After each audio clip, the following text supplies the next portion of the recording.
Shalom Elohim Bapak Ibu semua, teman-teman yang baik hati dan saya kasih dalam Tuhan Yesus Kristus. Puji Tuhan, kita berjumpa kembali dalam program Kesaksian Iman.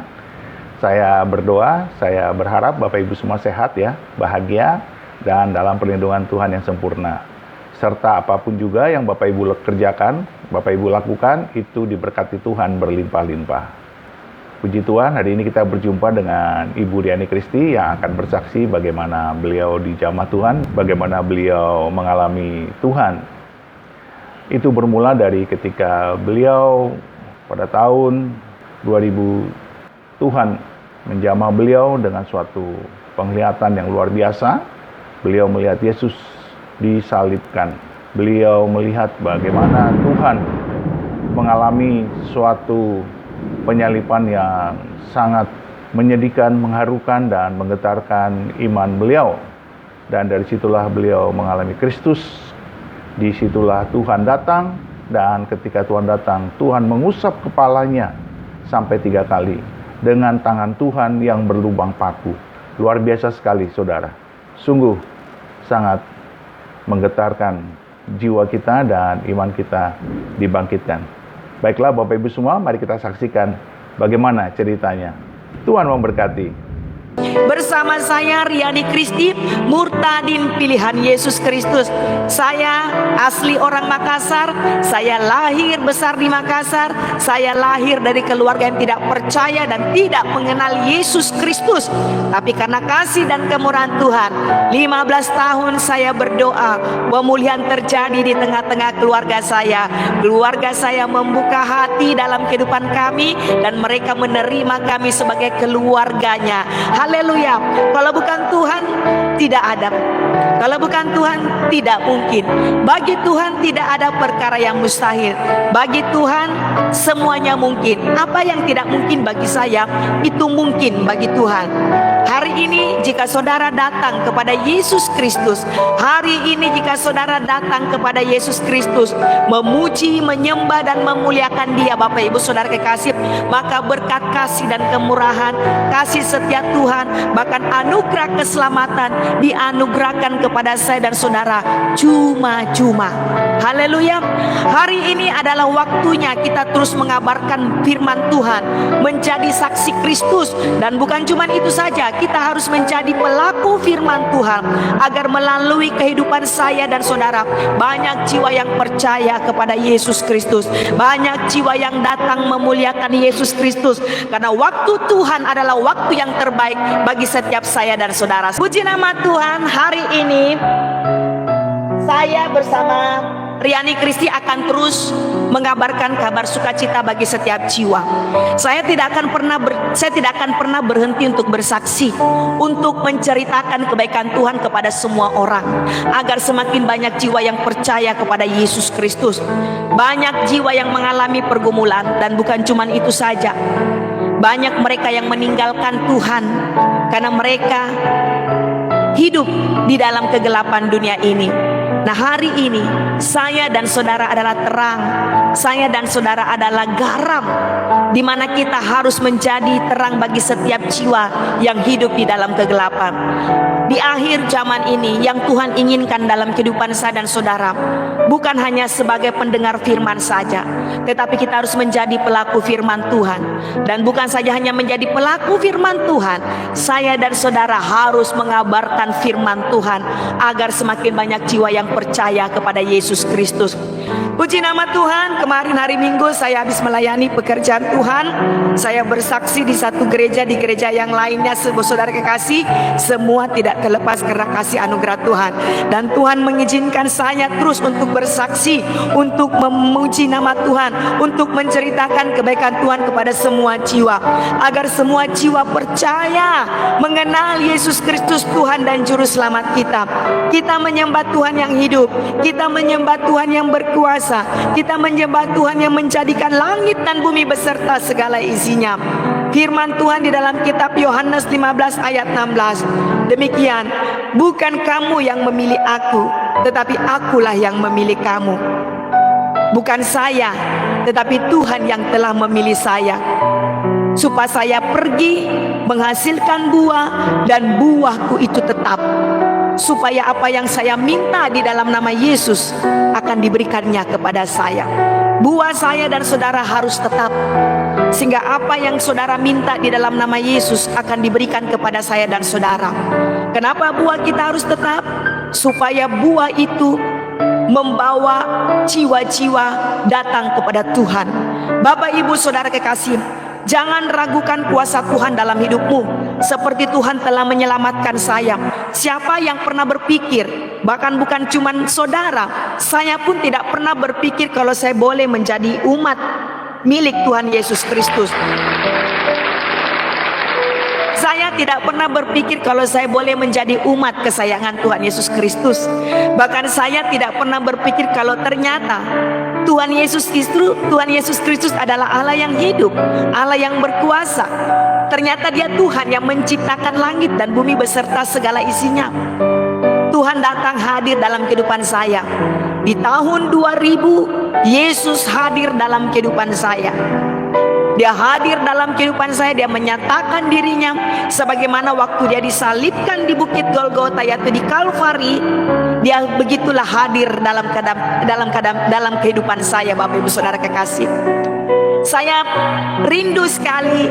Saya merasakan kasih-Nya, saya merasakan lawatannya, saya merasakan kebaikan dan kemurahan-Nya.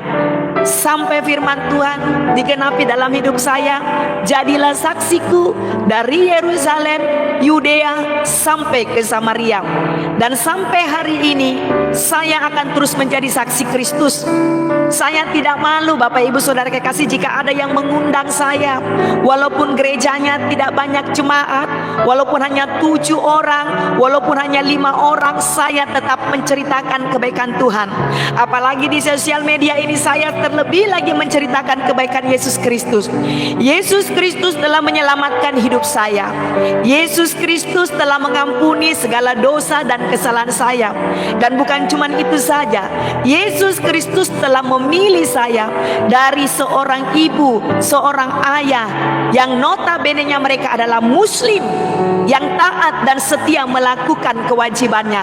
Tapi karena begitu besar kasih Allah, Dia datang menyelamatkan hidup saya, memilih saya dari keluarga yang tidak mengenal Yesus Kristus.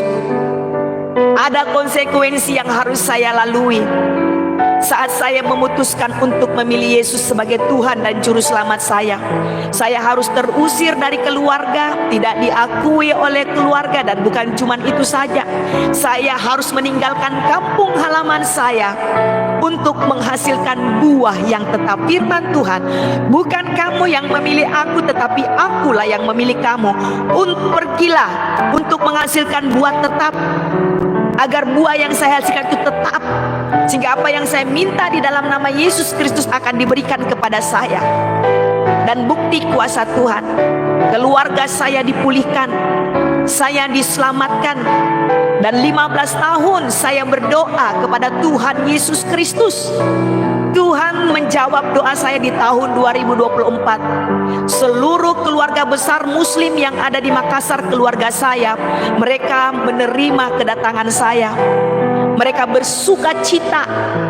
Bahkan bukan cuma itu saja, kami boleh bercanda gurau, kami boleh sharing, sehingga mereka begitu bersuka cita dengan kedatangan kami. Apa yang Tuhan lakukan dalam kehidupan saya bersama keluarga adalah itu rencana Tuhan. Apa yang Tuhan buat di tengah-tengah keluarga saya adalah itu kehendak Tuhan. Segala sesuatunya akan indah pada waktunya. Waktu pada saat saya mengalami yang namanya penganiayaan secara sosial, secara fisik, secara mental, saudara kekasih, saya harus menerima. Saya harus berkata kepada Tuhan, berikan saya kekuatan, berikan saya kekuatan, berikan saya kekuatan, sehingga kekuatan itu terus menyertai di dalam kelemahan saya. Dan sampai hari ini firman Tuhan tergenapi dalam kehidupan saya. Keluarga saya yang notabene-nya Muslim, mereka semua menerima dan membuka hati akan kehidupan kami. Artinya Bapak Ibu Saudara kekasih, waktu Tuhan akan terus bekerja di tengah-tengah keluarga saya. Saya akan terus berdoa untuk seluruh bangsa yang ada di dalam dunia ini. Karena saya percaya saat saya berdoa untuk mendoakan setiap jiwa-jiwa, setiap bangsa-bangsa agar mereka datang kepada Yesus Kristus, sujud menyembah di hadapan Tuhan dan meninggalkan segala dosa, hidup di dalam pertobatan, pemulihan akan terjadi di tengah-tengah keluarga saya. Itu yang menjadi doa saya sekian lama ini. Dan bukti kuasa Tuhan itu telah terjadi di tahun 2024, tepatnya pada hari Natal. Semua kami bersuka cita. Bapak Ibu Saudara kekasih,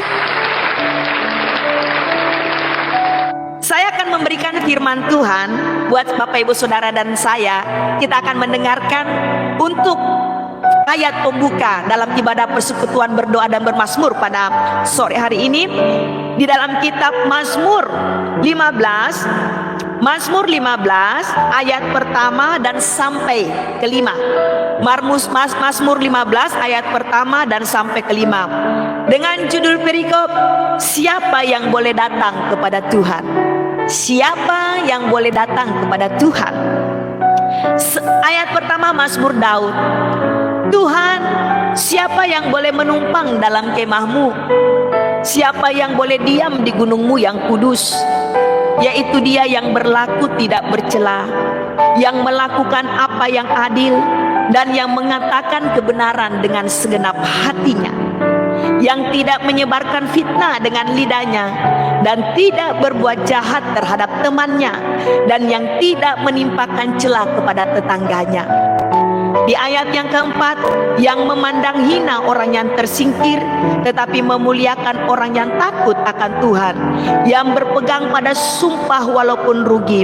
Ayat yang kelima, yang tidak meminjamkan uangnya dengan makan riba, dan tidak menerima suap melawan orang yang bersalah. Siapa yang berlaku demikian tidak akan goyah selama-lamanya. Haleluya. Inilah ayat pembuka kita pada sore hari ini menjelang malam, Bapak Ibu Saudara kekasih. Begitu banyak yang diberkati dalam pelayanan Tuhan ini, saudara kekasih.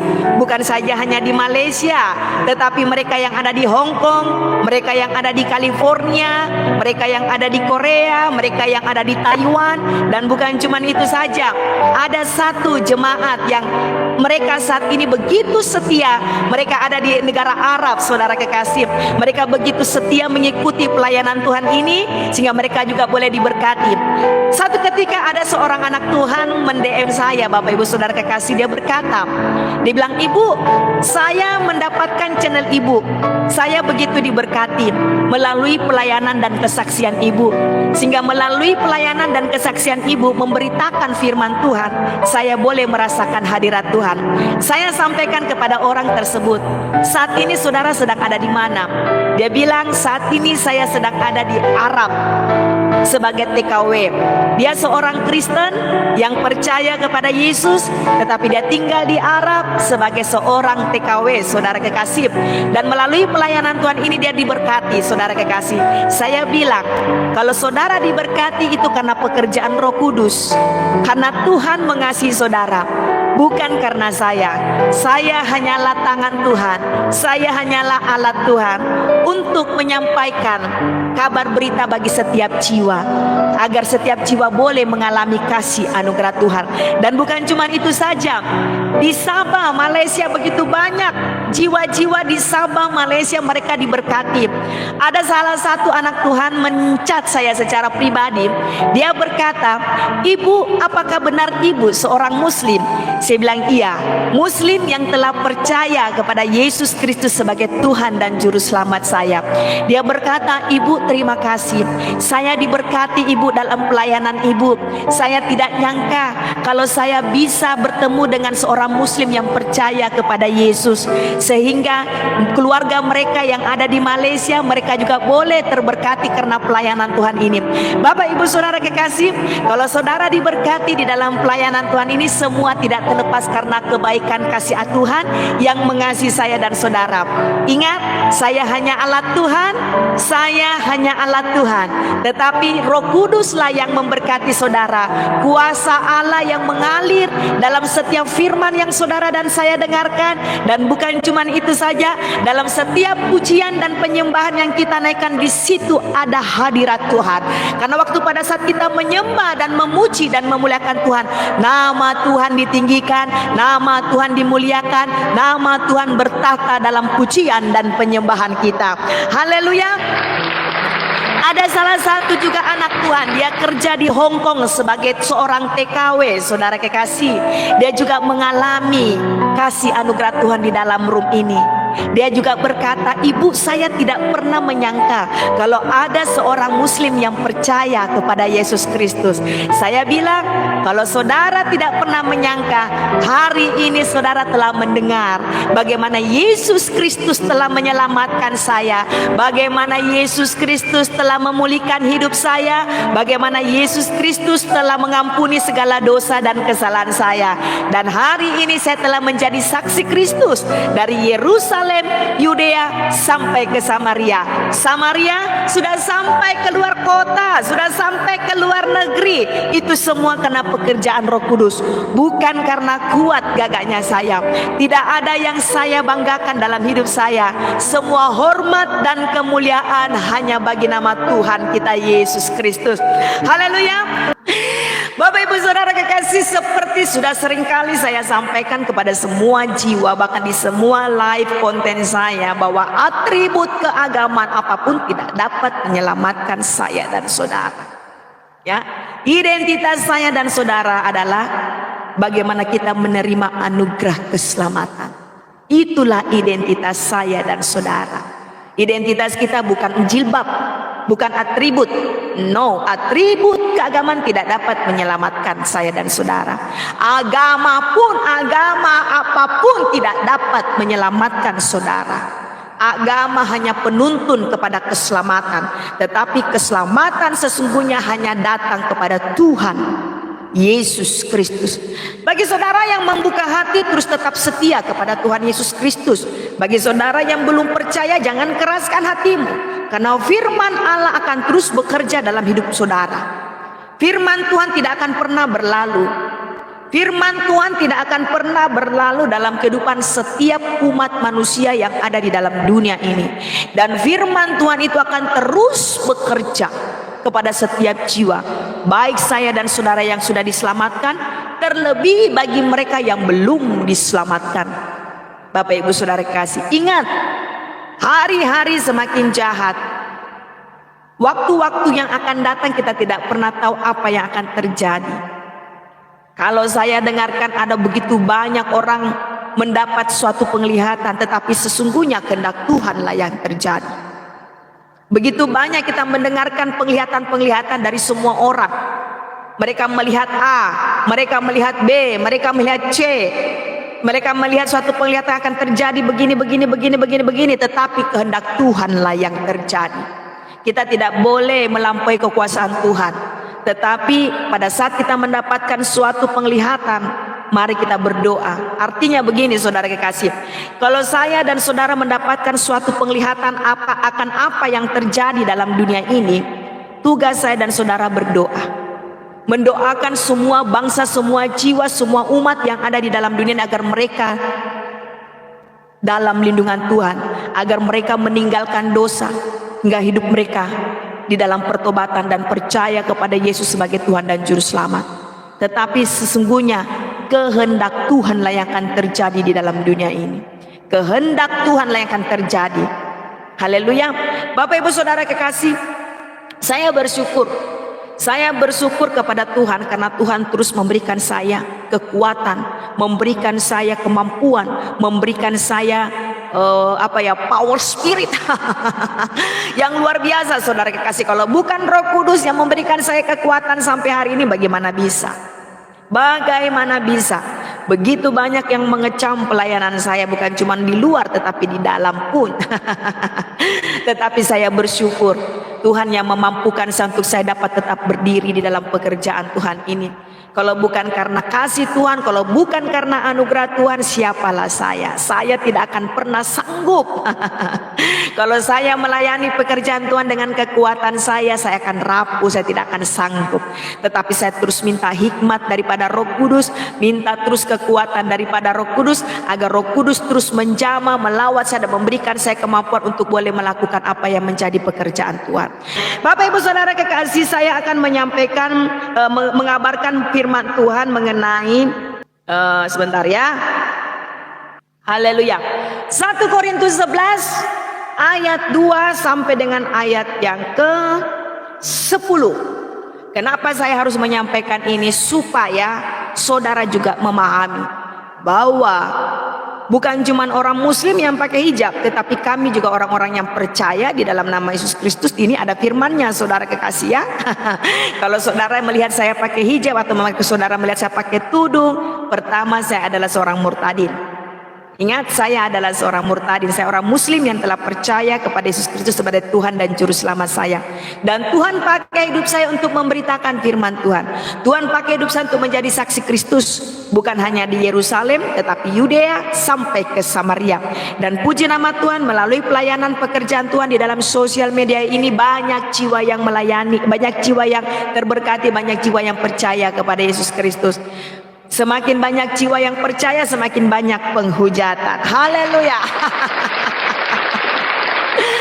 Yang dihujat bukan orang percaya, tetapi saya terus dihujat. Bukan cuma dihujat, saudara kekasih, tapi mereka begitu banyak menjapri saya, mengancam saya, mengeduh. Tetapi puji nama Tuhan, Bapak Ibu Saudara kekasih, saya tetap kuat. Sampai hari ini saya dapat berdiri, semua karena pekerjaan Tuhan. Baiklah, firman Tuhan di dalam kitab 1 Korintus 11 ayat 2. Demikian firman Tuhan. Lembaga Alkitab Indonesia memberi judul perikop hiasan kepala wanita. Biar saudara paham bahwa hijab itu milik siapa. Hijab itu milik siapa? Amin. Supaya saudara juga paham bahwa hijab itu milik siapa. Ya, jangan suka ngaku-ngaku deh, berhenti ngaku-ngaku. Ingat, Ismail diberkati anak cucu dan melahirkan 12 keturunan. 12 raja-raja besar. Tetapi Ismail tidak pernah diberkati tanah oleh Tuhan. Jadi kalau saudara hari ini mendengarkan begitu banyak perpecahan dari luar sana, saudara kekasih, begitu banyak saudara kita dengarkan kabar-kabar yang terjadi perang di mana itu, karena apa? Perebutan wilayah. Karena Ismail tidak pernah dijanjikan tanah oleh Tuhan. Ismail tidak pernah dapat warisan tanah dari Tuhan. Tetapi Ismail dijanjikan oleh Tuhan bagaimana dia juga akan mewarisi berkat Tuhan, yaitu dia akan mewariskan 12 raja dari keturunan Ismail, dan mereka akan beranak cucu dan menjadi bangsa yang besar. Itulah. Jadi kalau hari ini saudara melihat saya pakai jilbab, karena berkat Abraham telah jatuh. Bukan telah jatuh, berkat Abraham telah menghampiri diri saya. Saya telah menerima berkat Abraham. Dan bukan cuma itu saja. Kalau Ismail hanya diberkati jasmani bukan rohani, tetapi hari ini berkat Bapak Abraham telah saya terima, yaitu berkat jasmani dan rohani. Berkat jasmani dan rohani yang saya peroleh, Bapak Ibu Saudara kekasih, saya diberikan kesehatan. Satu itu berkat jasmani. Saya diberikan hati yang bersuka cita untuk menyembah dan memuliakan Tuhan. Haleluya. Bapak Ibu Saudara kekasih, kalau saya diberikan kesehatan, saya diberikan kemampuan, saya diberikan berkat jasmani, tubuh yang sehat, artinya saya harus melakukan pekerjaan Tuhan, pekerjaan yang kekal yang harus saya lakukan, bukan pekerjaan hanya bersifat sementara yang ada di dalam dunia ini, tetapi saya harus melakukan pekerjaan kekal yang dimana Tuhan telah memakai hidup saya untuk menjadi untuk menjadi rekan sekerja Allah, atau menjadi rekan kerjanya Tuhan untuk pelayanan pekerjaan Tuhan yang ada di dalam dunia ini. Nah, 1 Korintus 11 ayat 2 sampai dengan ayat yang ke-10 saya akan membacakan buat saudara saya yang belum percaya, buat saudara saya berteriak, "Weh, buka jilbabmu." Saudara harus dengarkan ini, bahwa jilbab milik orang yang percaya, yaitu di dalam kitab Injil Kristus telah tercatat di dalam 1 Korintus 11 ayat 2 sampai dengan ayat yang ke-10. Demikian firman Tuhan. Aku harus memuji kamu sebab dalam segala sesuatu kamu tetap mengingat akan aku dan teguh berpegang pada ajaran yang kuteruskan kepadamu. Ini ajaran Tuhan yang telah diteruskan kepada saya dan saudara. Ya, jadi ini ajaran yang telah dipercaya di dalam kitab Injil kepada saya dan saudara yang telah kita teruskan hari ini, saudara kekasih ya. Dan ayat yang kedua, tetapi aku mau supaya kamu mengetahui hal ini, yaitu kepala dari tiap-tiap laki-laki ialah Kristus, kepala dari perempuan ialah laki-laki, dan kepala dari Kristus ialah Allah. Di ayat yang keempat, tiap-tiap laki-laki yang berdoa atau bernubuat dengan kepala yang bertudung menghina kepalanya. Di ayat yang kelima, tetapi tiap-tiap perempuan yang berdoa yang bernubuat dengan kepala yang tidak bertudung menghina kepalanya, sebab ia sama dengan perempuan yang dicukur rambutnya. Di ayat yang keenam, sebab jika perempuan tidak mau menundungi kepalanya, maka haruslah ia juga menggunting rambutnya. Tetapi jika bagi perempuan adalah penghinaan bahwa rambutnya digunting atau dicukur, maka haruslah ia menundungi kepalanya. Di ayat yang ketujuh, sebab laki-laki tidak perlu menundungi kepalanya, ia menyinarkan gambaran dan kemuliaan Allah, tetapi perempuan menyinarkan kemuliaan laki-laki. Di ayat yang ke-8, sebab laki-laki tidak berasal dari perempuan, tetapi perempuan berasal dari laki-laki. Di ayat yang ke-9, dan laki-laki diciptakan karena perempuan, tetapi perempuan diciptakan karena laki-laki. Di ayat yang ke-10, saudara harus menyimak baik-baik ya. Saudara yang sudah ada di dalam room live ini, saudara harus menyimak baik-baik, saudara yang belum percaya kepada Yesus. Di ayat yang ke-10, sebab itu perempuan harus memakai tanda wibawa di kepalanya oleh karena para malaikat. Jadi kalau hari ini saudara melihat saya memakai tanda wibawa di kepala saya, itu karena para malaikat. Ingat, tadi sebelum kita berdoa, saya meminta kepada Tuhan supaya Tuhan menyertai saya dalam pelayanan saya dan mengirim para malaikatnya untuk berjaga-jaga atas saya. Nah, Bapak Ibu Saudara kekasih, jika hari ini saya dan saudara melihat saya memakai tanda wibawa, itu karena saya menghormati para malaikat yang ada di sekeliling saya. Hari ini saudara tidak melihat saya, tetapi hari ini saudara sedang mendengarkan firman Tuhan, yaitu Allah sendiri. Dan bukan cuma itu saja, 2 malaikat Tuhan telah mengawal saya dimanapun saya pergi, dimanapun saya melayani pekerjaan Tuhan. Para malaikat Tuhan terus berjaga-jaga atas saya. Haleluya, puji nama Tuhan. Ada yang DM saya bilang begini, kamu kan sudah percaya Yesus, kenapa lagi harus pakai murtadin? Saya bilang gak apa-apa. Emang masalahnya di mana? Kalau saya pakai murtadin itu karena saya telah murtad dari keyakinan saya yang dulu, dan saya hijrah pada keyakinan saya yang hari ini. Saya murtad dari keyakinan itu dan saya hijrah. Saya terima Yesus sebagai Tuhan dan Juru Selamat saya. Haleluya. Saudara, waktu saya diberikan kemenangan oleh Tuhan, ingat tahun 2024, hadiah yang terindah dalam kehidupan saya di hari Natal, yaitu di mana keluarga besar saya yang dulu mereka menolak, membenci, yang tidak senang kepada saya, mereka membuka hati dan menerima kedatangan saya, dan mereka menyambut kami dengan penuh sukacita. Haleluya. Itu hadiah yang luar biasa yang telah saya peroleh di tahun 2024. Ternyata selama ini saya berdoa, karena gini Bapak Ibu Saudara kekasih, waktu pada saat saya menanti janji Tuhan, saya berdoa sepanjang perjalanan doa saya dalam kehidupan saya. Ada rasa yang sangat sedih. Kenapa? 5 tahun berjalan Tuhan belum jawab. 6 tahun berjalan Tuhan belum jawab. 7 tahun berjalan Tuhan belum jawab. Ternyata Tuhan jawab berapa tahun saudara kekasih? 15 tahun. 15 tahun doa saya baru dijawab Tuhan. Apa yang saya lakukan waktu pada saat doa saya belum dijawab? Hanya terus berdoa, menanti janji Tuhan. Bahkan satu hal, saya mengambil keputusan untuk mengambil bebannya Tuhan. Bukan berarti Tuhan tidak mampu melakukan, tetapi Tuhan saat ini ingin menjadi setiap jiwa, setiap umatnya, orang yang percaya, menjadi orang yang memberitakan kesaksian bagaimana Yesus itu sangat baik dan luar biasa. Dan di situ saya mengambil keputusan, Tuhan apa yang harus saya lakukan? Tuhan bilang, berdoalah bagi seluruh umatku yang ada di dalam dunia ini, agar mereka datang kepadaku, sujud menyembah di hadapanku. Itu saya lakukan selama ini Bapak Ibu Saudara kekasih. Saya tidak tahu siapa yang saya doakan, tetapi tugas saya berdoa kepada Tuhan untuk seluruh umat Tuhan yang ada di dalam dunia ini. Saya tidak tahu namanya siapa, saya tidak tahu saudara dari negara mana, saya tidak tahu saudara dari suku mana, tetapi tugas saya hanya berdoa untuk seluruh umat yang ada di dalam dunia ini. Tanpa saya sadari, waktu pada saat saya setia mengambil beban Tuhan, berdoa untuk semua umat yang ada dalam dunia ini, Tuhan mengambil beban saya. Tuhan melembutkan hati seluruh keluarga besar saya, dan mereka membuka hati kedatangan saya. Mereka merayakan hari Natal bersama-sama dengan saya. Walaupun waktu pada saat saya datang mereka masih percaya dalam keyakinan mereka, walaupun mereka masih muslim. Tetapi waktu pada saat saya datang, mereka membuat makanan yang banyak, mereka masak makanan khas Makassar.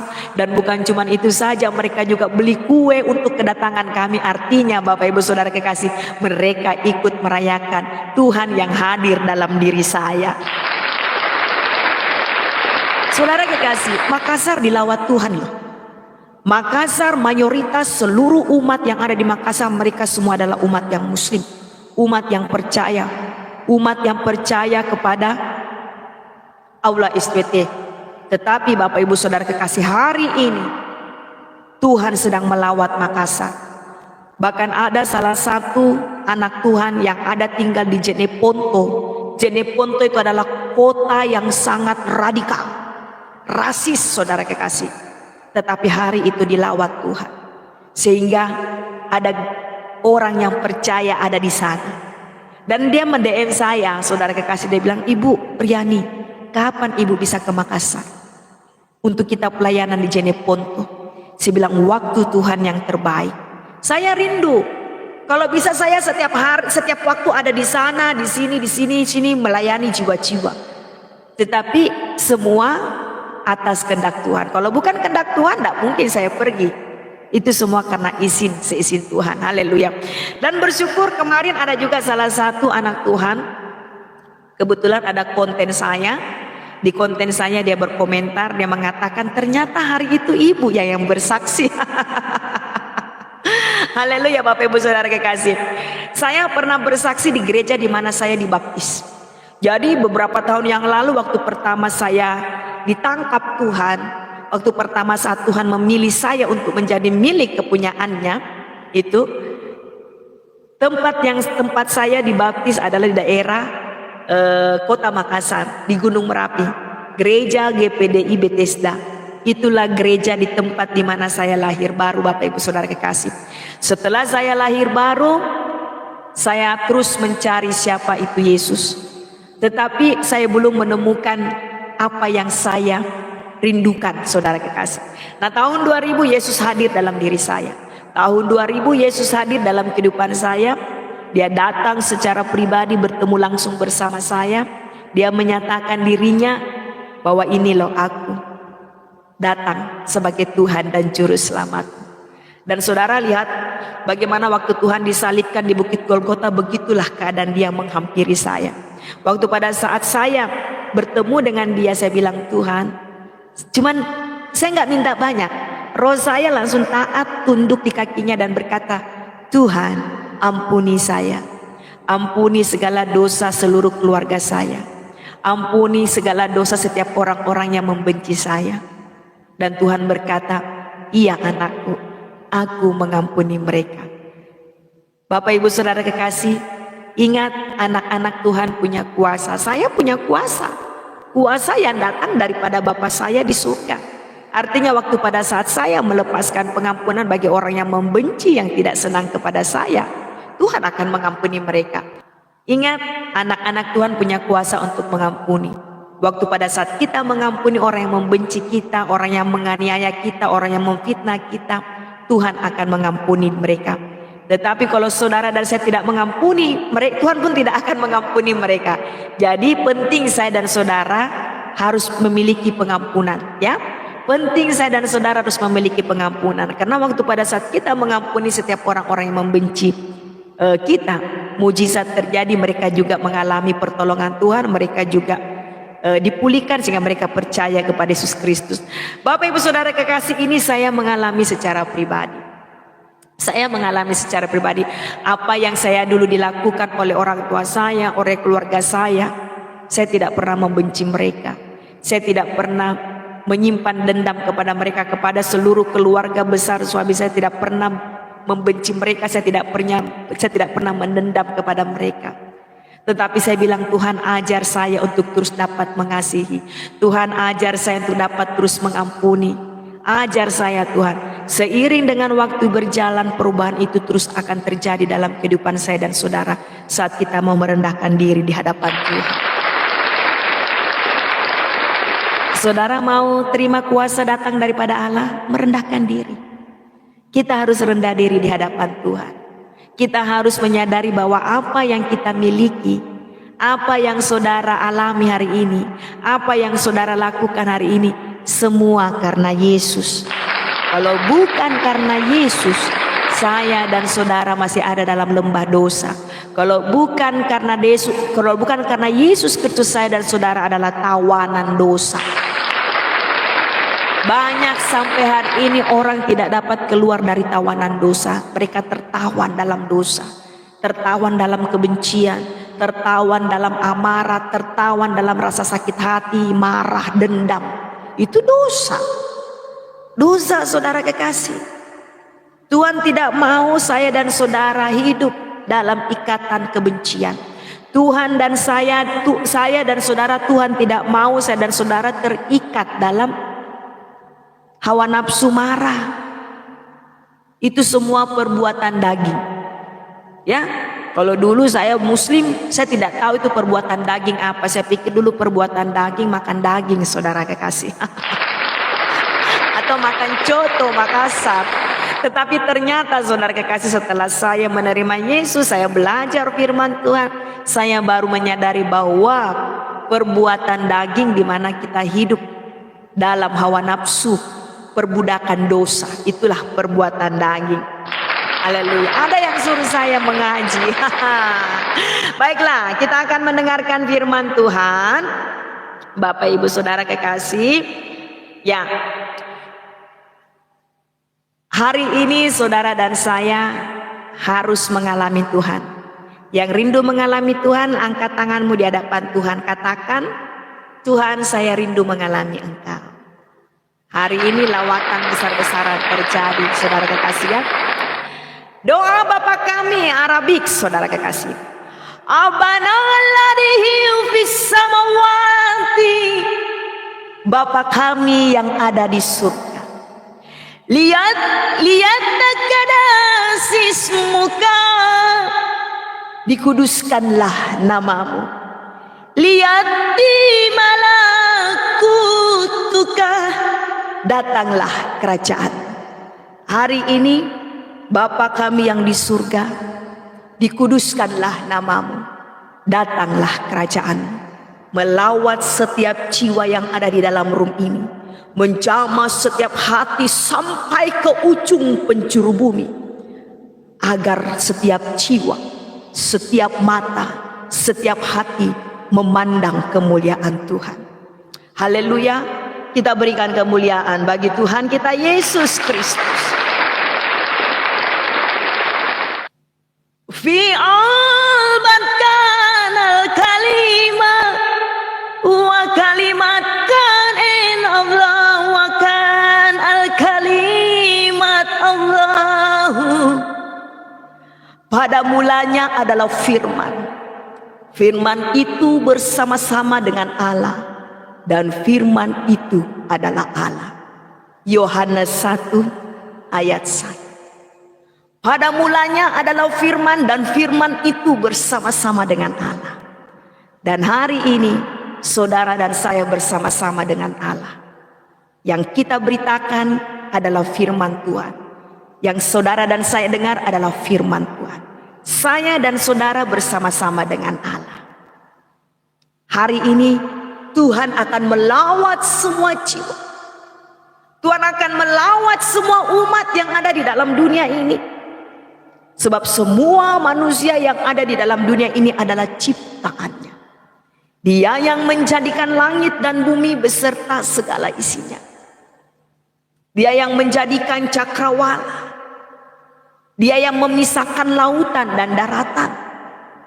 Dia yang memberikan tumbuh-tumbuhan yang ada di darat. Dia yang menciptakan semua hewan yang ada di lautan dan yang ada di udara. Hai semua umat, semua bangsa, datanglah kepadanya. Sujudlah menyembah di hadapannya kepada Allah yang berkuasa, yang menjadikan langit dan bumi beserta segala isinya. Yang maha pengasih dan maha penyayang, yang maha pemurah, yang maha halik, yang panjang sabar, yang maha mulia, yang maha menebus saya dan saudara dari dosa dan kesalahan kita. Bapak ibu saudara kekasih, agama apapun tidak dapat menyelamatkan.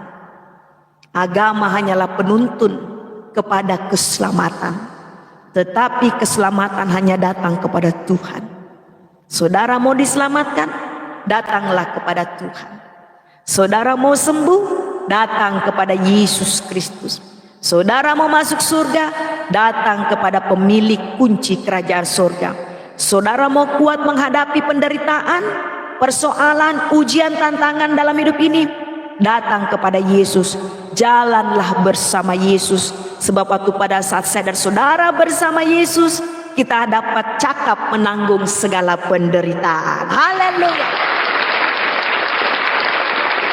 Kita berikan kemuliaan bagi Tuhan. Saudara yang diberkati oleh Tuhan Yesus Kristus, berikan dulu kemuliaan untuk Tuhan kita Yesus Kristus. Saudara kekasih, saya dan saudara adalah orang yang bersyukur. Hari ini kita diberikan kesehatan.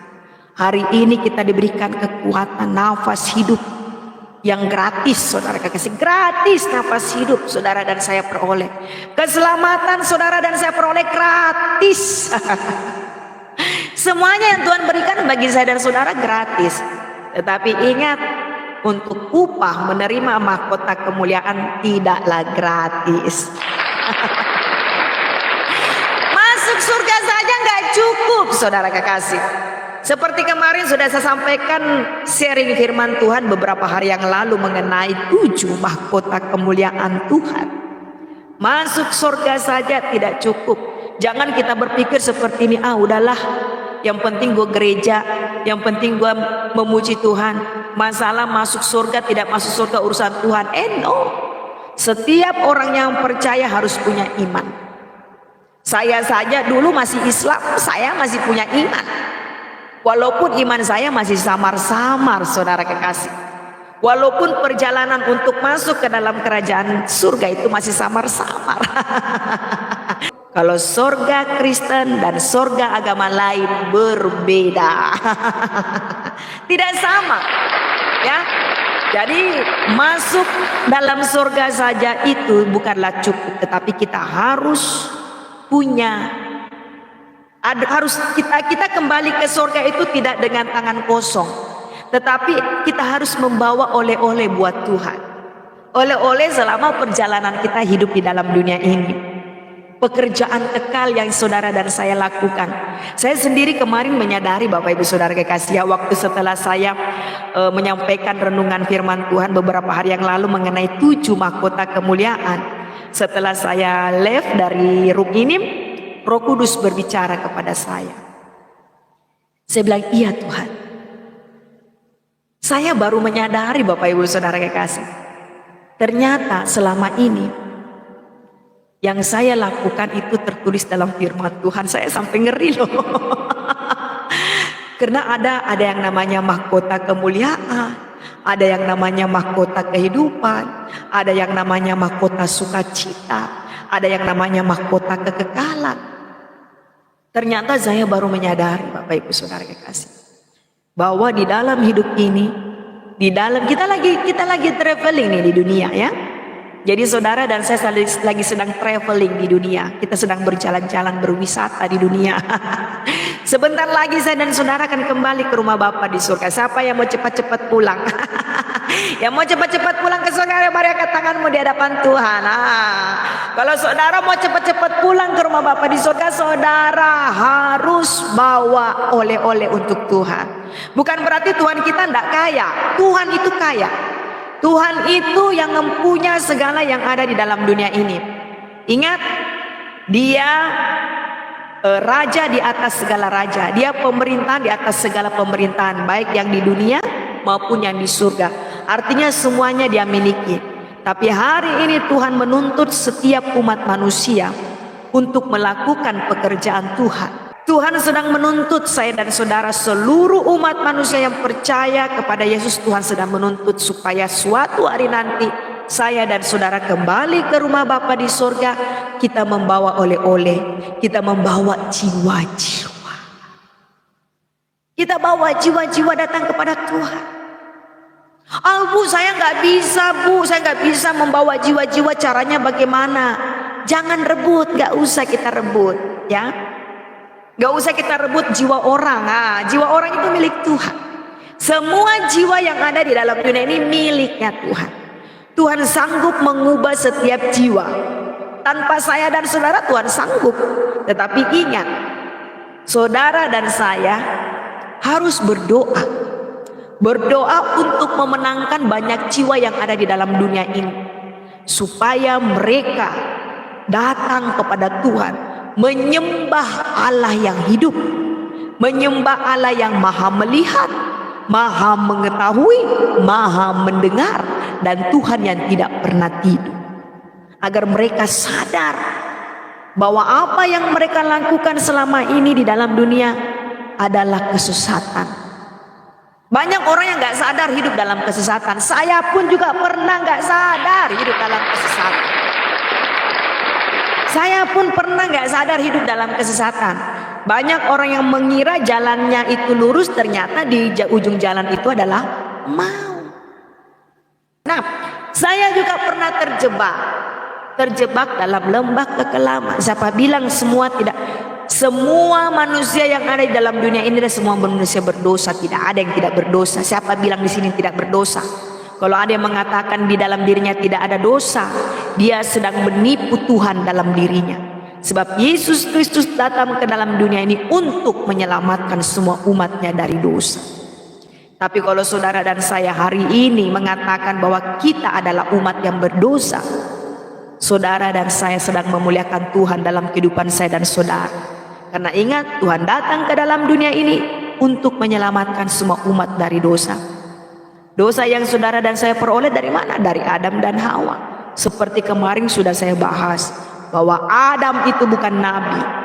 Adam itu bukan nabi. Di dalam Alkitab Injil, baik dalam perjanjian lama dan perjanjian baru, jelaskan bahwa Adam bukan nabi, tetapi Adam adalah manusia pertama yang Tuhan ciptakan, dan dialah manusia pertama yang mewakili semua manusia yang ada di dalam dunia ini. Jadi kalau saudara dan saya, kitab saya Injil atau Alkitab saya, Bible saya mengakui bahwa Tuhanlah yang menciptakan Adam dan saya, terus bagaimana dengan saudara? Nah, inilah kembali saya dan saudara harus memahami yang namanya kebenaran.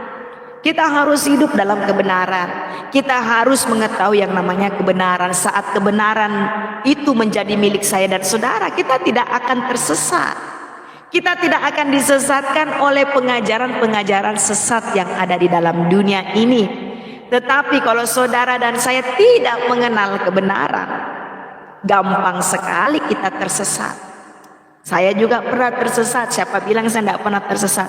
Saya pernah tersesat. Saya pernah ada di lembah dosa. Haleluya. Kalau bukan Tuhan yang memilih saya, kalau bukan Tuhan yang mengasihi hidup saya, bagaimana mungkin saya ada sampai hari ini? Saya bersyukur saya ada dari seberang sana. Saya bersyukur Bapak Ibu Saudara kekasih. Saya bersyukur saya ada dari seberang sana. Kalau saya tidak dari sana, saya tidak mengenal Yesus Kristus. Dialah ihdinas siratal mustaqim. Dialah jalan yang lurus. Dialah An-Nur. Dialah Kalimatullah. Nama yang berkuasa. Dialah terang, cahaya, nur. Bahasa Indonesianya cahaya. Dialah cahaya, Bapak Ibu Saudara kita. Dan saya bersyukur kalau saya tidak dari sana, bagaimana bisa saya ada di sini. Saya tidak pernah mau menjelekkan agama saya yang dulu, tetapi saya berterima kasih kepada Tuhan. Tuhan telah menuntun saya. Ingat? Ingat saudara kekasih, bangsa-bangsa sedang dituntun Tuhan untuk menuju jalan kebenaran. Jadi orang yang dari seberang sana itu mereka sedang dituntun untuk menuju jalan yang benar. Haleluya. Sudah bersyukur pada nama Tuhan ya. Kullu saybikan wa bikhairi lam yakun saymimatana. Artinya dalam kitab bahasa Indonesia, segala sesuatu dijadikan oleh Dia, dan tanpa Dia tidak ada sesuatu pun yang telah jadi dari segala yang telah dijadikan. Semuanya dijadikan oleh Dia. Segala sesuatu dijadikan oleh Dia, dan tanpa Dia tidak ada sesuatu pun yang telah jadi dari segala yang telah dijadikan. Jadi kalau hari ini saudara melihat bagaimana perbuatan tangan Tuhan begitu ajaib di dalam dunia ini, itu karena Dia yang telah menjadikan. Saudara lihat bagaimana gunung-gunung tercampak di dasar bumi. Saudara lihat bagaimana lautan membentang luas. Saudara lihat bagaimana cakrawala begitu indah di angkasa sana. Saudara lihat bagaimana daratan ditumbuhi dengan berbagai macam tanaman. Segala sesuatunya dijadikan oleh Dia, dan tanpa Dia tidak ada yang telah terjadi dalam dunia ini. Kiamat Dia pun juga yang akan menjadikan kiamat. Ya, Dia pun yang akan menjadikan kiamat. Tetapi hanya kehendak Tuhanlah yang tahu kapan dan waktunya. Tidak ada satupun manusia yang tahu. Bahkan firman Tuhan, anak manusia pun tidak tahu. Hanya Bapa di surga yang tahu waktu dan rencana Tuhan yang akan terjadi. Bisa saja kita selesai live ini tiba-tiba kiamat. Hayo lo yang belum bertobat. Yang belum bertobat, kalau hari ini selesai live kita kiamat nih bagaimana nih? Seperti yang terjadi kemarin saudara kekasih, ya, sangat menyedihkan apa yang telah terjadi di Glodok saudara kekasih. Saya sebagai pelayan Tuhan turut berduka cita, turut berempati buat keluarga korbannya. Apa yang telah terjadi kemarin di Glodok itu sangat menyedihkan saudara kekasih. Kita nggak bisa menghakimi ya, apa mereka masuk surga, apa mereka masuk neraka, kita nggak pernah tahu. Hanya Tuhan yang tahu. Ya mungkin bisa saja di saat-saat terakhir mereka mau menjelang ajal, mereka sudah meminta ampun kepada Tuhan. Kita tidak pernah tahu saudara kekasih. Tetapi apa yang telah saya lihat kemarin begitu sangat menyedihkan. Bahkan ada seorang LC saudara kekasih ya. Jadi ada seorang LC yang meminta tolong kepada damkar untuk menolong temannya yang sedang terjebak di lantai 8 saudara kekasih. Dan begitu waktu pada saat petugas damkar untuk menghampiri, ternyata orang tersebut sudah telanjang. Artinya dia punya baju yang ada di badannya sudah terbakar. Orang itu sudah telanjang, sudah mati, terbakar, terpanggang. Kita tidak pernah tahu saudara kekasih. Ada beberapa orang yang begitu sangat menghakimi mereka ya. Kita tidak boleh menghakimi. Tuhan yang lebih tahu mereka. Karena itu ciptaan Tuhan. Tuhan tahu ya, mungkin saja di saat-saat detik-detik terakhir, di saat mereka sudah mau kehabisan napas, mereka langsung mengingat Tuhan. Kalau pada saat mereka mengingat Tuhan dan meminta ampun kepada dosa, kepada Tuhan dari segala dosa dan kesalahan, Tuhan pasti menyelamatkan mereka. Tuhan pasti menyelamatkan. Ikutilah ibu yang cerdas ini, saudara kekasih, jangan. Saudara harus mengikuti Yesus. Jangan ikuti saya hanya manusia biasa. Saya hanya manusia biasa, tapi ikutlah Yesus. Karena Yesus adalah jalan dan kebenaran dan hidup. Dan saudara harus belajar kepada Yesus. Harus memikul salib Yesus. Sebab kenapa kita harus banyak belajar kepada Yesus? Karena di dalam Yesus ada lemah lembut, ada rendah hati. Jadi kalau saudara ikut saya, saudara sesat. Tidak boleh ya. Jadi saudara bohong, diralat, komentarnya jangan mengikut saya, tapi ikutlah Yesus. Ikutlah Yesus sebagai Tuhan dan Juru Selamat kita. Karena dialah Tuhan yang menyelamatkan setiap umatnya dari dosa. Haleluya, puji nama Tuhan. Ya, kemarin waktu saat itu terjadi saya juga sedih dengarkan. Waduh, ternyata ada juga beberapa korbannya. Kita lihat ada 6 orang pramugari. Ada yang masih aktif dan ada yang tidak aktif, yang sudah tidak aktif. Saudara kekasih, apa yang telah terjadi juga kepada mereka, kita turut berempati, kita turut berduka cita. Semoga keluarga korban, Tuhan berikan kekuatan, Tuhan berikan penghiburan, Tuhan mampukan mereka untuk menjalani setiap hari-hari mereka. Jadi kita nggak boleh menghakimi, ya. Hidup dan mati kita dikuasai oleh lidah, tetapi hidup ini pilihan. Kalau saudara mau milih jalan kebenaran, maka saudara dan saya akan tetap hidup. Bukan berarti hidup selama-lamanya di dunia, tidak, tetapi kita hidup dalam kebenaran. Tidak ada pun yang satu orang yang abadi dalam dunia ini. Bahkan semua nabi-nabi, ada yang nabi umurnya 350 tahun, ada yang 900 tahun, ada yang 260 tahun, saudara kekasih. Mereka juga tetap mati. Artinya tidak ada yang kekal dalam dunia ini, ya. Tidak ada yang kekal, tetapi saya dan saudara harus mempersiapkan diri dari sejak hari ini. Mempersiapkan waktu kita, mempersiapkan segalanya untuk kedatangan Tuhan. Bila mana Tuhan datang dalam hidup saya dan saudara, kita sudah siap. Haleluya. Bapak Ibu Saudara kekasih, bukan saya yang memilih Yesus, ya. Yohanes 15 ayat 16, Tuhan yang telah memilih saya. Tuhan yang telah memilih saya sejak dari rahim ibu saya. Dan bukan cuma itu, Tuhan telah menguduskan saya sebelum saya lahir ke dalam dunia ini. Artinya hidup saya sudah dikuduskan sebelum saya lahir ke dalam dunia ini. Kenapa sampai hari ini janji dan firman Tuhan tergenapi? Karena itulah sesuai dengan firman Tuhan di dalam kitab Yeremia 1 ayat 5, Bapak Ibu Saudara kekasih, ya. Yeremia 1 ayat 5, sebelum aku membentuk engkau dalam rahim ibumu, aku telah mengenal engkau. Dan sebelum engkau keluar dari kandungan, aku telah menguduskan engkau. Kita stop di situ, ya. Saya nggak lanjutin, aku telah menetapkan engkau menjadi nabi bagi bangsa-bangsa, karena sudah tidak ada nabi. Di akhir zaman ini sudah tidak ada nabi. Kalau ada pun nabi, itu nabi-nabi palsu. Tetapi di akhir zaman ini sudah tidak ada nabi, yang ada hanya pengajar, gembala, penginjil, dan apalagi satu ini, guru, itu saja. Jadi nabi ini sudah tidak ada, ya. Itu kenapa saya tidak mau sebutkan itu, saudara kekasih, ya. Karena di akhir zaman ini sudah tidak ada nabi. Kalau ada pun yang mengaku dirinya sebagai nabi, itu adalah penyesatan. Haleluya.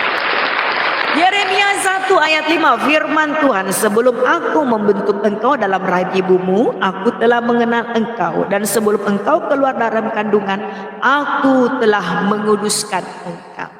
Tuhan telah menguduskan saya sebelum saya keluar dari kandungan. Sebelum saya ada di rahim ibu saya, Tuhan Yesus Kristus sudah mengenal saya. Ada yang bertanya, Bu, ibu kok nggak pakai nama baptis? Iya, saya nggak pakai nama baptis. Karena saya ingat waktu pada saat saya dibaptis beberapa tahun yang lalu di Makassar, seorang hamba Tuhan, pelayan Tuhan, beliau sudah meninggal. Beliau sudah meninggal, sudah almarhum, saudara kekasih. Dia berkata, "Tidak usah kau pakai nama baptis karena kamu dari Muslim. Jadi kamu tidak usah pakai nama baptis. Nama yang diberikan oleh orang tuamu, nama inilah yang diberkati." Dan puji Tuhan, nama itulah yang diberikan oleh ibu saya, oleh bapak saya sampai hari ini. Nama itu saya diberikan sama orang tua saya itu melalui apa? Melalui doa mereka kepada Allah SWT, saudara kekasih. Artinya nama yang diberkati. Jadi kalau hari ini saya nggak pakai nama baptis, ya. Beberapa kali saya bersaksi di beberapa gereja, saudara kekasih, ada yang mengatakan namanya kok bukan ini. So, iya, bukan. Kalau saudara di sini lihat Riani Kristi, itu Kristi marga, ya. Marga dari suami saya. Saya harus ambil marga suami saya karena saya kan masuk di tengah-tengah keluarga mereka, saudara kekasih. Nah, bersyukur bagi nama Tuhan, tidak ada yang kebetulan dalam dunia ini. Saya bukan secara kebetulan. Artinya Tuhan sudah merancang hidup saya. Tuhan sudah mengatur sedemikian hidup saya. Saya dulu waktu sebelum saya menyembah Yesus, saya mengalami banyak pergumulan tantangan hidup ini. Bahkan saya lemah. Bukan pun cuma lemah dalam segala pergumulan. Kadang dari omongan tetangga saya bisa mengalami kelemahan. Terintimidasi dengan omongan tetangga sebelum saya memutuskan untuk memilih Yesus. Murtadin ya iya, murtadin. Murtadin, saudara kekasih. Waktu pada saat saya memutuskan untuk mengikut Yesus, ada konsekuensi yang harus saya alami. Harus saya menjalani yang namanya penderitaan. Tetapi penderitaan itu yang saya alami, saya kuat di dalam Tuhan. Kalau saya tidak bersama Tuhan, apakah saya kuat? Tidak. Tidak ada satupun manusia di dalam dunia ini yang dapat kuat menjalani penderitaan hidup. Sekalipun saudara memiliki harta berlimpah, sekalipun saudara memiliki usaha di mana-mana, tetapi kalau saudara mengandalkan kekuatan saudara untuk menjalani ujian tantangan kehidupan ini, saudara tidak akan kuat. Terkutuklah orang yang mengandalkan kekuatannya sendiri dan manusia, tetapi diberkatilah orang yang mengandalkan Tuhan. Jadi saat saudara dan saya mengandalkan Tuhan, kita adalah orang-orang yang diberkati Tuhan. Tetapi saat saya dan saudara mengandalkan kekuatan saya dan saudara untuk menghadapi persoalan tantangan kehidupan ini, saya dan saudara adalah orang-orang yang terkutuk. Saya pernah yang mengalami yang namanya penderitaan. Dari punya menjadi tidak punya sampai nol, saudara kekasih. Sudah hidupnya nol, mau makan gak punya duit, gak punya beras, harus nyolong beras orang tua. Saya harus nyolong beras orang tua untuk memenuhi kebutuhan perut saya, saudara kekasih. Itu saya sudah memilih Yesus untuk menjadi Tuhan dan Juru Selamat. Semuanya, saudara kekasih. Saya yang namanya dibenci, dihina, diludahin, saya sudah pernah diludahin. Diusir, saya sudah pernah diusir. Bukan cuma itu saja, saudara kekasih. Dikata-katain sudah pernah, semua saya alami. Difitnah, segala yang jangan tidak saya lakukan sudah pernah saya alami. Saya berkuasa untuk melawan, tidak punya saya kekuatan untuk melawan semua itu. Di saat saya sedang mengalami titik terendah dalam hidup saya tidak punya power. Benar-benar saya terpuruk. Di situ saya kecewa. Saya pernah kecewa sama Tuhan. Siapa bilang saya tidak pernah kecewa sama Yesus? Saya pernah kecewa sama Yesus. Waktu itu Yesus belum ketemu. Saya belum ketemu dengan Yesus. Yesus belum datang dalam hidup saya secara pribadi, Bapak Ibu Saudara kekasih. Saya kecewa sama Yesus. Saya bilang saya sudah masuk Kristen. Hidup saya kok gini amat. Dibenci dia, gak punya salah, gak punya apa, dimusuhin.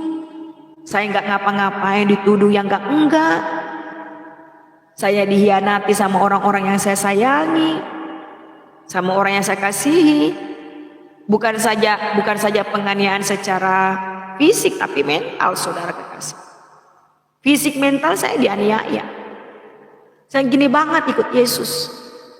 Nah, di saat saya mengalami kekecewaan, di saat saya mengalami titik terendah, di situ dia hadir dalam diri saya tahun 2000. Dia menyatakan dirinya dalam kehidupan saya. Sebagaimana waktu dia disalibkan di bukit Golgota, begitulah sosok dia hadir menghampiri saya. Saat saya bertemu dengan dia, roh saya langsung tersungkur. Tangan dia berlubang paku, bukan di sini tetapi di sini ya. Saya melihat sendiri tangan yang berlubang paku yang menjamah kepala saya 3 kali. Di sini, saudara. Jadi lubang pakunya bukan di sini tetapi di sini. Nah, waktu pada saat dia menjamah saya, roh saya tersungkur dan berkata, Tuhan ampuni saya. Ampuni segala dosa dan kesalahan saya. Ampuni orang-orang yang membenci saya. dan ampuni seluruh keluarga saya. Tuhan berkata dan tersenyum, iya anakku, aku mengampuni mereka. Seketika itu saya bangkit, saya tersungkur, saya menangis.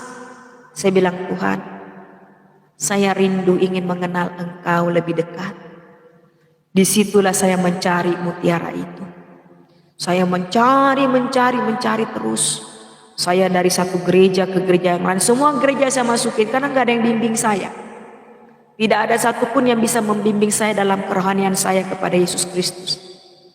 Saya masuk di gereja Katolik, saya bertanya. Saya masuk di gereja Protestan, saya bertanya. Saya masuk di gereja Pentakosta, saya bertanya. Tidak ada pun satu jawaban yang memuaskan jiwa saya. Terus hati saya rindu, haus akan hadirat Tuhan. Terus hati saya rindu, haus akan hadirat Tuhan. Sehingga tepatnya di tahun 2013, 13 tahun berselang setelah penglihatan berikutnya, dia datang mencurahkan rohnya kepada saya. Dia datang mencurahkan rohnya kepada saya. Seketika itu saya menangis, saya mengucap syukur. Dan saya bilang, Tuhan, ini hidupku. Pakai saya seperti apa yang Engkau inginkan. Dan seketika itu mata rohani saya terbuka. Dan saya bisa memahami setiap firman Tuhan. Saya bisa paham firman Tuhan karena Roh Kudus telah membuka mata rohani saya. Jadi kalau saudara apologet, ada yang bertanya, saudara-saudara saya umat muslim ada yang bertanya dan mereka tidak paham, saudara tidak bisa marah. Karena mereka belum hidup dalam pertobatan dan mata rohani mereka belum dibuka oleh Tuhan. Karena hidup masih dalam dosa. Jadi saudara kekasih, saya mengalami waktu pertama saya ikut Kristus, saya tidak mengerti firman Tuhan. Apa yang tertulis di dalam kitab Injil, baik dalam perjanjian baru dan perjanjian lama, saya tidak paham.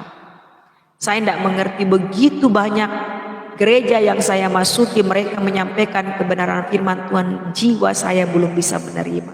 Karena saya belum membuka, Tuhan belum membuka mata rohani saya. Tuhan belum membuka mata rohani saya. Itu saya alami di tahun 2013, saudara kekasih. 2013 baru Tuhan buka mata rohani saya. Tuhan lawat saya yang kedua kali. Tuhan lawat saya yang kedua kali. Di situ saya berjumpa lagi bersama Yesus. Sehingga saya dipenuhi dengan Roh Allah. Dan di situ mulai mengerti tentang firman Tuhan. Nah, firman Tuhan yang saya pahami waktu pada saat itu adalah di dalam kitab Matius, bagaimana firman Tuhan berkata, berbahagialah karena aku kamu difitnahkan segala yang jahat, karena engkaulah yang milik kerajaan surga, upahmu besar di surga. Itulah yang membuat mata rohani saya sampai hari ini. Sejak hari itu perjumpaan kedua kali sampai hari ini, benih ilahi tetap tinggal dalam diri saya. Dan kerinduan saya hanya untuk ingin menceritakan nama Yesus dimanapun. Siapapun yang saya jumpai hanya nama Tuhan yang saya ceritakan. Siapapun yang saya temui hanya nama Tuhan yang saya ceritakan. Tidak ada yang lain. Saya mengalami Tuhan, saudara kasih. Saudara mau mengalami Tuhan? Hari ini saudara buka hati kepada Tuhan. Miliki hati yang rindu kepada Tuhan. Miliki jiwa yang haus akan hadirat Tuhan. Maka saudara akan mengalami secara pribadi. Haleluya. Tidak semua orang mengalami, hanya orang yang rindu, hanya orang yang haus, hanya orang yang lapar akan dikenyangkan. Hanya mereka yang haus dan lapar, mereka lah yang mengalami lawatan daripada Tuhan. Haleluya. Nah, Bapak Ibu Saudara kekasih, di sini ada firman Tuhan juga. Kisah Para Rasul 4 ayat 12. Kisah Para Rasul 4 ayat 12, firman Tuhan. Dan keselamatan tidak ada di dalam siapapun juga, selain di dalam Dia. Sebab di bawah kolong langit ini tidak ada nama lain yang diberikan kepada manusia yang olehnya kita dapat diselamatkan. Bapak Ibu Saudara kekasih, saya ulangi di dalam Kisah Para Rasul 4 ayat 12. Dan keselamatan tidak ada di dalam siapapun juga selain di dalam Dia. Sebab di bawah kolong langit ini tidak ada nama lain yang diberikan kepada manusia yang olehnya kita dapat diselamatkan.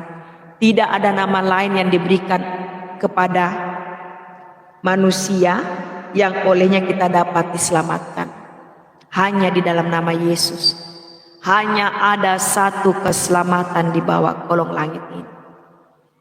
Tidak ada nama lain yang diberikan oleh Tuhan.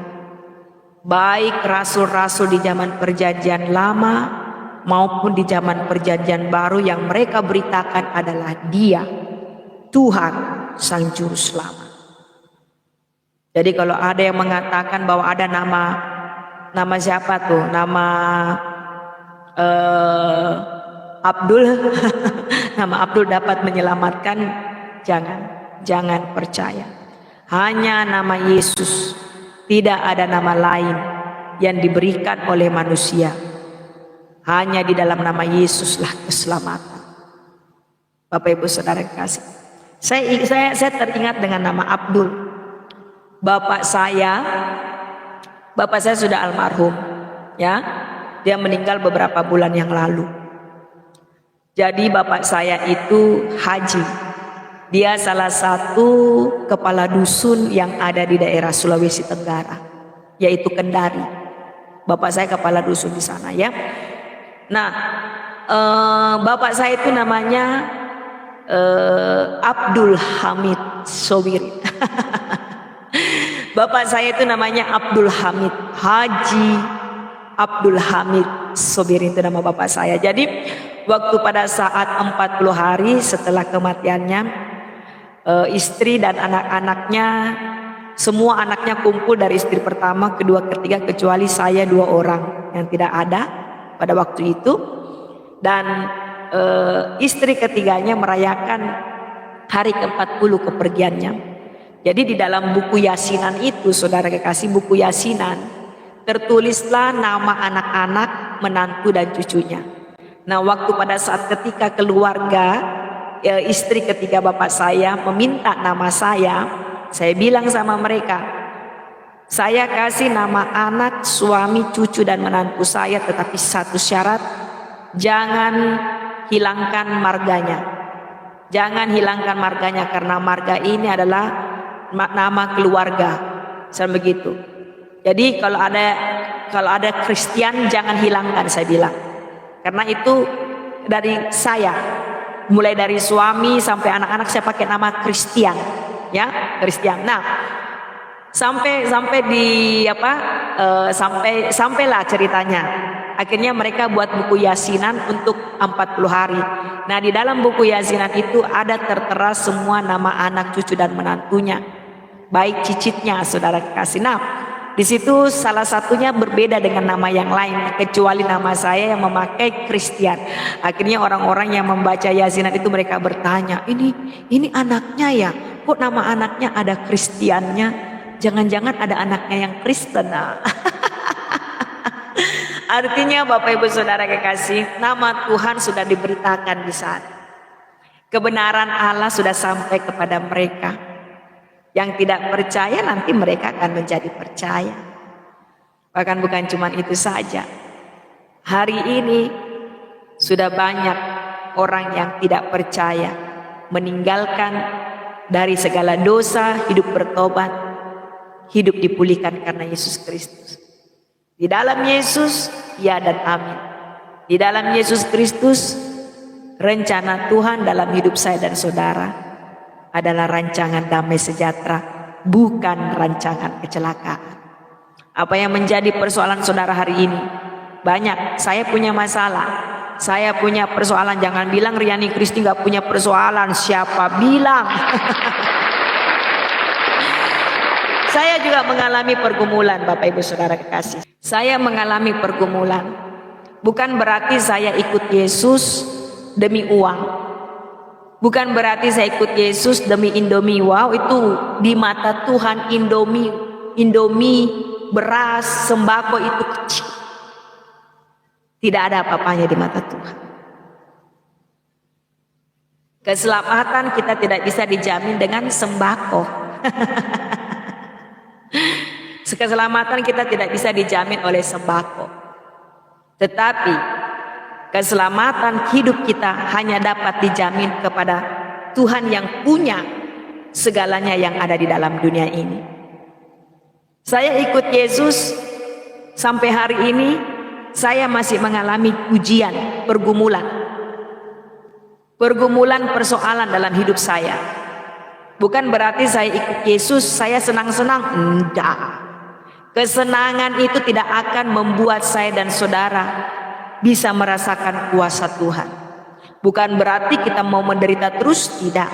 Tetapi di dalam penderitaan ada kekuatan yang saya dan saudara yang peroleh. Saudara dan saya kita peroleh karena Tuhan menyertai saya dan saudara. Karena ada firman yang menuntun kehidupan saya dan saudara. Ada firman yang selalu memberikan kekuatan di tengah ujian dan pergumulan dalam kehidupan saya dan saudara. Dan bukan cuma itu saja. Tuhan bilang firman itu adalah Allah sendiri. Pada mulanya adalah firman dan firman itu bersama-sama dengan Allah. Jadi waktu pada saat saya mengalami suatu ujian, suatu pergumulan, persoalan dalam hidup ini, yang saya katakan adalah firman. Firman-Mu berkuasa atas hidupku. Segala perkara dapat kutanggung di dalam Dia yang memberikan kekuatan. Di saat saya sedang menghadapi masalah dalam hidupku ini,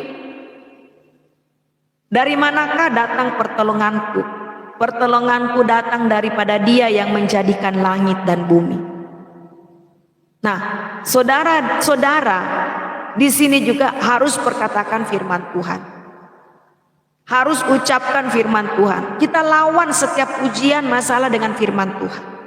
Nah, penting setiap saya dan saudara anak-anak Tuhan rajin membaca firman Tuhan, rajin membaca Alkitab.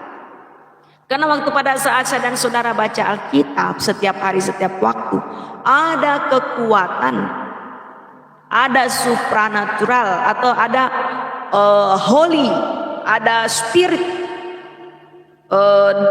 dalam kehidupan saya dan saudara. Ada roh yang suci menyertai saya dan saudara. Itu yang memberikan saya kekuatan sampai hari ini. Jangan bilang seorang penginjil itu tidak mengalami ujian, tantangan. Mengalami kan, mengalami saya. Ada saat-saat di mana saya lemah. Ada saat-saat di mana saya sedang mengalami suatu tekanan, saudara kekasih. Tetapi waktu pada saat saya mengalami itu, saya masuk di kamar, saya tutup pintu rapat-rapat, saya duduk di kaki Tuhan, saya menangis. Saya tidak berkata-kata, karena saya percaya Tuhan menampung air mata saya di kirbatnya. Saya tidak berkata-kata, saya percaya Tuhan memberikan saya kekuatan. Dan sampai hari ini, pelayanan Tuhan terus ini berkembang, hingga menjangkau jiwa sampai ke ujung bumi. Itu karena pekerjaan Roh Kudus. Satu hal yang menjadi pergumulan saya, saudara kekasih, sampai hari ini, kemana Tuhan saya harus bawa ini? Kalau Tuhan mengizinkan saya sebagai seorang penginjil atau seorang misionaris, Tuhan pimpin saya, buka jalan dan sertai saya. Kalau Tuhan mengizinkan saya seorang mengembalakan, pimpin saya Tuhan, berikan saya kekuatan. Engkau yang menyediakan jiwa-jiwanya untuk saya bisa mengembalai Tuhan. Dan puji nama Tuhan, kehendak Tuhan yang terjadi. Gak ada bisa yang saya banggakan. Hidup ini karena Kristus. Jadi apa yang kita lakukan selama kita hidup semua untuk Tuhan. Semuanya ya untuk Tuhan. Mau kita bangun pagi hari, semua untuk Tuhan apa yang kita lakukan. Mau kita di dalam bekerja, lakukan untuk Tuhan. Mau kita memberkati sesama, lakukan untuk Tuhan. Mau berdoa untuk membawa jiwa-jiwa, kita lakukan untuk Tuhan. Lakukan untuk Tuhan. Karena firman Tuhan, lakukanlah itu untuk Tuhan dan bukan untuk manusia. Setiap malam kami berdoa. Saya berdoa kepada Tuhan, Tuhan, kiranya Engkau membawa semua jiwa, semua keluarga datang kepada Aku. Pimpin setiap hidup bangsa yang ada di dalam dunia ini. Saya tidak lagi berdoa cuma untuk Indonesia saja. Saya yakin di Indonesia ini banyak pendoa-pendoa yang hebat dan luar biasa. Banyak pendoa-pendoa yang diurapi, yang begitu dahsyat luar biasa di Indonesia ini. Tapi Tuhan pakai saya untuk berdoa seluruh bangsa yang ada di dalam dunia. Karena saya percaya melalui doa Tuhan sanggup menyatakan kemurahan, kemuliaannya kepada semua bangsa yang ada di dalam dunia ini. Tanpa harus melihat negara, agama, latar belakang atau suku. Tuhan akan menyatakan semuanya. Karena saya percaya, saudara kekasih, keluarga saya baru beberapa orang, itu baru dari ibu, sepupu dan saudara ibu saya yang menerima kedatangan saya. Bagaimana dengan saudara saya yang 12 orang ini? Saya bersaudara 12 orang, salah ya. Saya bersaudara 12 orang dari satu bapak, 3 istri. Jadi bapak saya punya 3 istri. Dari ketiga istri ini dia memiliki anak 12 orang.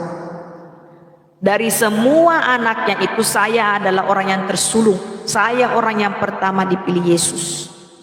Dan puji nama Tuhan, adik saya yang bungsu sudah percaya juga kepada Yesus Kristus. Perjalanan yang adik saya yang bungsu waktu pada saat dia percaya kepada Yesus Kristus, dia pertama orang yang taat beribadah. 5 waktu dalam sehari tidak pernah tinggal. Mengajinya semuanya khatam. Artinya mulai dari Al-Quran kecil, Al-Quran besar semuanya tamat. Adik saya paham. Dia melakukan Dia melakukan kewajiban di bulan Ramadan, berpuasa selama 30 hari penuh dilakukan. Dia pengguna hijab, pakai jilbab, saudara kekasih. Tapi hari ini dia menjadi orang percaya kepada Yesus Kristus. Jadi saya 4 bersaudara, adik saya yang bontot ini juga sudah percaya. Waktu dia mengalami perjumpaan pribadi bersama Yesus Kristus, satu hal yang Tuhan lakukan dalam hidupnya adalah dibawa rohnya masuk ke dalam neraka. Rohnya dibawa masuk ke dalam neraka. Dia dijemput dengan kereta kuda putih tanpa penunggang, di mana di atas kereta kuda putih itu hanya Tuhan dan roh adik saya. Dia dibawa masuk ke dalam neraka. Dia diperlihatkan bagaimana lautan api dipenuhi dengan manusia yang menolak Tuhan. Di situ firman Tuhan menyampaikan kepada adik saya.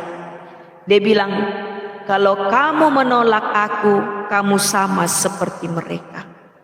Seketika itu, waktu pada saat dia menyadari apa yang dia dapat, apa yang dia lihat di dalam penglihatannya, saya tidak pernah komunikasi. Telepon pun dia tidak pernah, karena saya kakak tertua. Saya kakak tertua. Jadi seketika itu dia datang. Belum pernah terjadi kalau dia datang ke rumah saya. Dia datang ke rumah saya. Waktu pada saat dia datang ke rumah saya, dia bercerita apa yang telah dia lihat di dalam penglihatannya. Saya tidak paksa dia. Oh kalau gitu kamu masuk Kristen, udah kamu dibaptis aja gini. No. Cara saya menginjili jiwa tidak seperti itu. Saya bilang apa? Apa yang ada di dalam hati? Dia bilang, saya ketemu Yesus. Yesus bawa saya ke dalam neraka. Dan Yesus memperlihatkan saya lautan api, yang dimana di dalam lautan api itu dipenuhi oleh manusia yang tidak percaya kepada Yesus Kristus. Saya bilang, terus apa yang kau inginkan hari ini? Dia bilang, saya mau bertobat, saya mau dibaptis. Baik, kalau kamu mau dibaptis, saya akan bawa kamu. Orang yang pertama Tuhan pulihkan dalam keluarga saya adalah adik saya. Waktu adik saya mengalami proses itu, saudara kekasih, dia harus dianiaya secara fisik. Dia dipukul, dia ditendang, dihajar habis-habisan sama pihak keluarga. Semua keluarga menolak dia. Terutama ibu saya sangat keras, saudara kekasih. Tapi waktu pada saat dia mengalami penganiayaan, saya bilang, kamu berdoa. Kamu berdoa melepaskan pengampunan bagi mereka yang memukul kamu.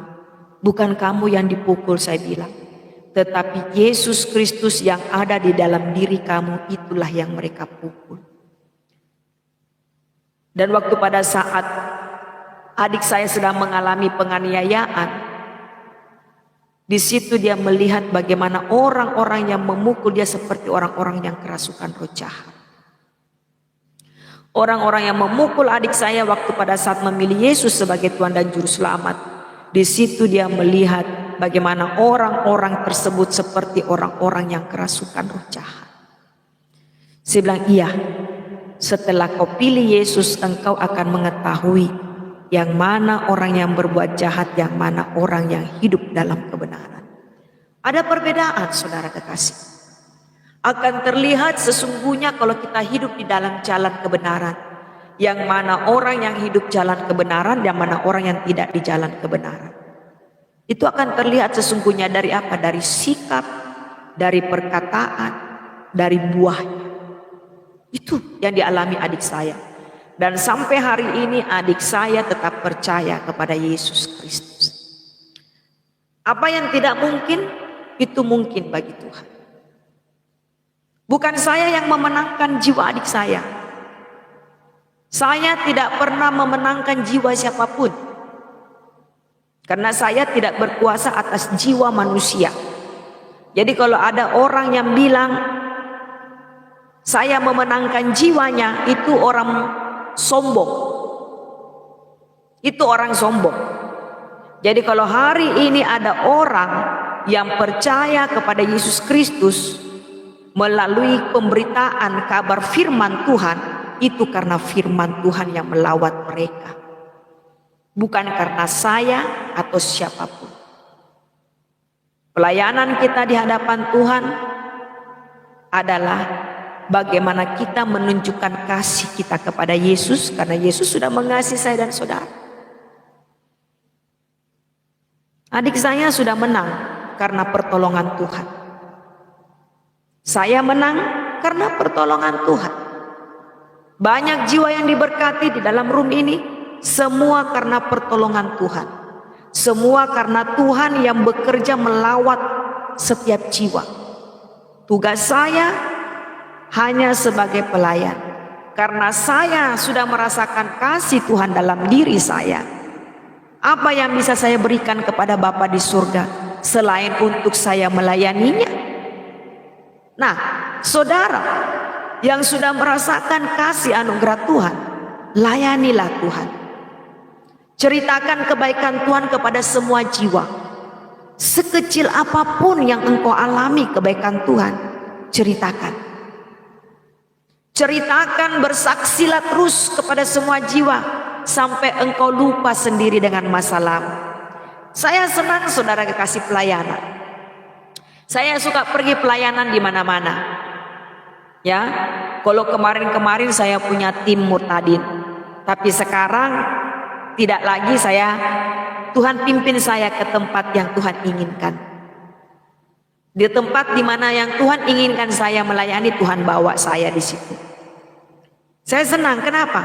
Karena waktu pada saat saya bersaksi menceritakan kebaikan Tuhan, waktu pada saat saya melayani Tuhan, saya lupa dengan masalah saya.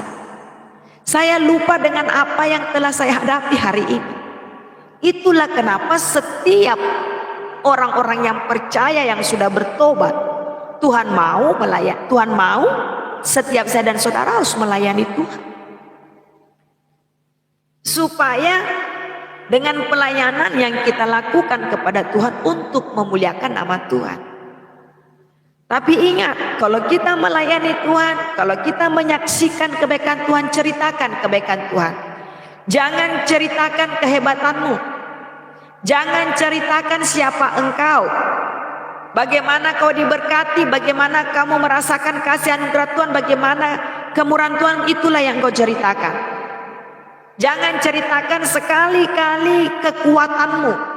Karena pada saat saudara menceritakan kebaikan Tuhan dengan menceritakan mengenai dirimu, mengenai kehebatan dirimu, engkau adalah manusia yang sombong.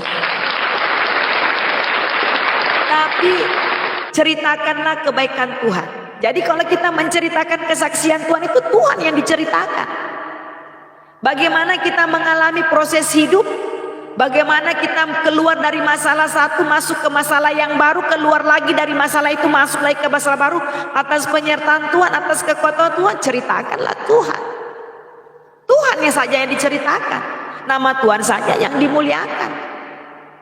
Kalau saudara mau menceritakan kebaikan Tuhan yang saudara ceritakan, jangan kebaikanmu.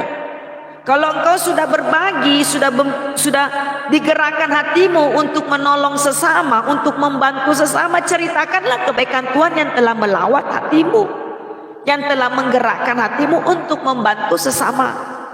Itu yang harus kita ceritakan. Jadi kalau saya dan saudara menceritakan kebaikan kita, menceritakan kehebatan kita, kita adalah manusia yang sombong. Saya belajar juga sampai hari ini. Kenapa di dalam room ini nama Tuhan Yesus saja yang dimuliakan? Karena memang room ini ada karena untuk kemurahan Tuhan. Saudara bisa hadir mampir di dalam room saya, itu karena kasih Tuhan yang melawat jiwa setiap saya dan saudara. Kalau bukan saudara dilawat Tuhan, bagaimana saudara bisa bertemu dengan saya? Di sini nama Tuhan yang dimuliakan, bukan Riani Kristi. Jadi kalau saudara masuk di dalam room ini, teruslah muliakan Tuhan. Buka topengmu, kamu harus buka topeng kebusukan dirimu. Ya, topengmu itu yang menghambat penglihatanmu kepada Allah yang benar. Jadi saudara yang sedang memakai topeng, buka topengmu supaya engkau tahu kepada Tuhan siapa yang engkau sembah. Ya, saya orang yang percaya kepada Yesus Kristus, saya harus menyembah kepada Allah yang hidup. Saya diberikan napas hidup, diberikan mata, diberikan hidup, diberikan hidung. Saya harus memuliakan nama Yesus. Karena kalau saya memakai topeng, artinya orang tidak bisa memandang kemuliaan Tuhan dalam diri saya. Kenapa? Karena pakai topeng. Jadi saudara yang memakai topeng, buka topeng hari ini supaya kemuliaan Tuhan hadir dalam hidupmu dan kau bisa melihat kemuliaan Tuhan dalam dunia ini.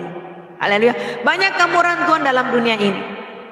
Coba saudara keluar, pergi di suatu tempat, gak usah jauh-jauh, saudara ke pantai aja. Lihat itu pantai, lihat itu laut, betapa besarnya itu laut, betapa dalamnya itu laut. Itu kalau bukan karena kebesaran Tuhan. Bagaimana bisa pantai dan darat terpisah? Bagaimana bisa air laut hanya sampai di bibir pantai, tidak melampaui ke darat? Tsunami pun terjadi, bisa melampaui ke darat, hanya ada batas beberapa kilometer, tidak bisa melampaui. Itu kuasa Tuhan. Jadi hari ini banyak-banyaklah memuliakan nama Tuhan. Kudus-kuduslah Tuhan. Tuhan yang maha pengasih dan maha penyayang, Tuhan yang maha pengampun, Tuhan yang berkuasa. Kita terus memuliakan Tuhan, agar sepanjang perjalanan hidup kita ini Nama Tuhan saja yang dimuliakan. Sehingga banyak jiwa yang percaya kepada Yesus Kristus. Puji Tuhan, puji Tuhan, puji Tuhan. Kesaksian yang luar biasa dan sungguh memberkati kita semua. Bukan saja Ibu Riani Kristi yang bertobat, tetapi juga adiknya. Ternyata dijamah Tuhan ketika adiknya yang begitu taat dalam beragama, sampai dengan khatam Quran, ya, rajin mengaji, ternyata dibawa Tuhan ke dalam neraka, dan di situ ditampakkan kepadanya bahwa apabila dia tidak bertobat dan percaya Yesus, dia akan mengalami seperti orang-orang itu. Akhirnya tanpa syarat lagi, tanpa babi bu lagi, langsung bertobat dan menjadi pengikut Kristus. Sungguh luar biasa sekali. Tuhan mengasihi jiwa-jiwa yang terhilang, dan inilah saatnya Bapak Ibu semua kita terus berdoa. Seperti yang dilakukan oleh Ibu Riani Kristi. Beliau sering berdoa dan bahkan berdoa bagi seluruh dunia agar diselamatkan, agar mengalami Kristus, agar mengalami kasih Kristus. Inilah yang harus kita lakukan di akhir zaman ini, Bapak Ibu semua. Kita terus mengasihi, kita terus berdoa, kita terus percaya bahwa Tuhan tetap ada, tetap tersedia bagi keselamatan jiwa-jiwa. Tuhan tetap bergerak, Tuhan tetap bergerilya tanpa kita mengerti bagaimana caranya. Tetapi Tuhan adalah Tuhan yang berdaulat, yang sangat berkuasa, karena Dia adalah Tuhan. Mari Bapak Ibu semua, teruslah percaya, teruslah setia di dalam Tuhan. Tuhan memberkati kita semua, di dalam nama Bapa dan Anak dan Roh Kudus, di dalam nama Tuhan Yesus Kristus. Haleluya, haleluya, haleluya. Amin, amin, amin, amin, amin.